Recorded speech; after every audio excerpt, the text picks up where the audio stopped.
बिस्मिल्लाहिर्रहमानिर्रहीम। मैं हूं डॉक्टर जहांगीर यासर, DHMS। आज हम बात करेंगे सूरत इंजाल यानी कि टाइमिंग की कमी। जब मियाँ और बीवी एक दूसरे से इंटरकोरस होते हैं तो जो अज़ू तनासल है वो औरत की अंदामे नहानी में जाते ही चंद सेकंड के बाद वो डिस्चार्ज उसका हो जाना यानी कि मनी का अखराज हो जाना, इसे सूरत इंजाल कहते हैं। और इससे भी बुरी हालत है जो वो ये है कि जब कोई भी मर्द सिर्फ इंटरकोर्स होने के प्रोसेस में ही अभी होता है तो वो डिस्चार्ज हो जाता है, और डिस्चार्ज होने के बाद अज़ू तनासल जो है वो बैठ जाता है, तो इस हालत को नामर्दी भी कहा जाता है। यानी कि सूरत इंजाल जो है ये नामर्दी के ज़ुमरे में आता है, क्योंकि इस तरह जो मर्द की साथ जो बीबी है वो तशना रह जाती है, और इसके नुकसान ये होते हैं कि अगले दिन उसको जो है वो नाफ के नीचे दर्द और टांगों में दर्द, यानी कि उसकी जो तशना हालत है वो उसके बाद में उसको पेचीदगियाँ पैदा करती है। मज़ीद तफ़सीलात बताने से पहले हमारे चैनल डॉक्टर जहांगीर यासर को सब्सक्राइब करें और साथ बेल आइकन को प्रेस करें। सूरत इंजाल का जो मसला है ये है यानी कि सेक्स तकनीक का ना होना, कि बाज़ दफ़ा ये होता है कि पहली दफ़ा किसी से मुबाशरत की और छुप छुपा के या किसी से छुप के मिलना, तो उसमें नाकामी की वजह से इंसान जो है उसके दिल में खौफ बैठ जाता है कि पता नहीं अगली दफ़ा मैं मुबाशरत कर सकूँगा या नहीं कर सकूँगा।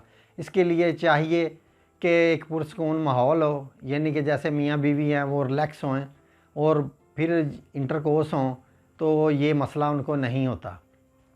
तो दूसरी बात ये है कि जो बाज़ दफ़ा ये होता है कि कोई मर्द काफ़ी देर के लिए बाहर गया है और वो वापस आता है अपनी बीवी के पास, तो जब वो काफ़ी अरसे के बाद अपनी बीवी के साथ इंटरकोर्स होता है तो तब भी उसकी टाइमिंग जो है वो बिल्कुल नहीं होती। और बाज़ दफ़ा ये होता है कि जिन लोगों को ज़कावत इसका मसला होता है, यानी कि ज़हन में बुरे ख़यालात हर वक्त रहना और बुराई में पड़े रहना और अपने ज़हन को मुख्तलिफ़ लिटरेचर और वीडियोज़ वगैरह में रखना, तो उन लोगों का जो है जो दिमाग गर्म होता है उनको भी ये सूरत इंजाल का मसला होता है। बाज़ दफ़ा ये आपके स्पर्म जो हैं जिस्म के अंदर इसके पतले होने की वजह से भी ये आपको सूरत इंजाल का मसला हो जाता है। बाज़ दफ़ा जो लोग ये मस्तज़नी वगैरह करते हैं, मुश्तज़नी, तो उन लोगों को भी ये सूरत इंजाल का बाद में मसला आता है। तो इसमें इतनी परेशानी वाली कोई बात नहीं है।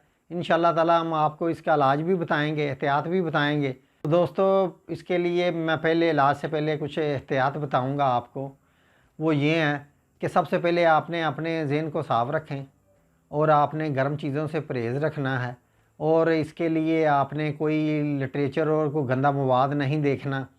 और मैं अपनी हर वीडियो में ये बताता हूँ कि आपने नमाज के ऊपर फोकस करना है, यानी कि 5 टाइम नमाज़ पढ़ें और अल्लाह ताला का ज़िक्र करें और तौबा करें, तो ज़कावतें इस से बचें। यानी कि बुरे ख़यालात लेटे हुए या रात को बिस्तर पे लेटे हुए बुरे ख़यालात ज़हन में लाना, किसी को तसव्वुर में लाना और ऐसी बातें सोचना, तो इससे आप परहेज़ करें।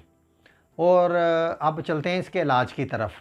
तो इसके इलाज में ये है कि आपने जो है एक तो ठंडी चीज़ें खानी हैं, और इसके साथ साथ आपने जो मेडिसिन है वो लेनी है इसमें सेलेनियम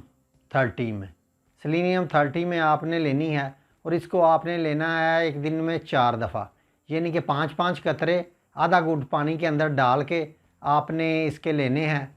और इसके साथ इंशाअल्लाह ताला आपका ये जो सूरत इंजाल का मसला है ये हल हो जाएगा, और आप अपनी जो अज़वाजी ज़िंदगी है वो अच्छे तरीके से गुजार सकेंगे। शुक्रिया।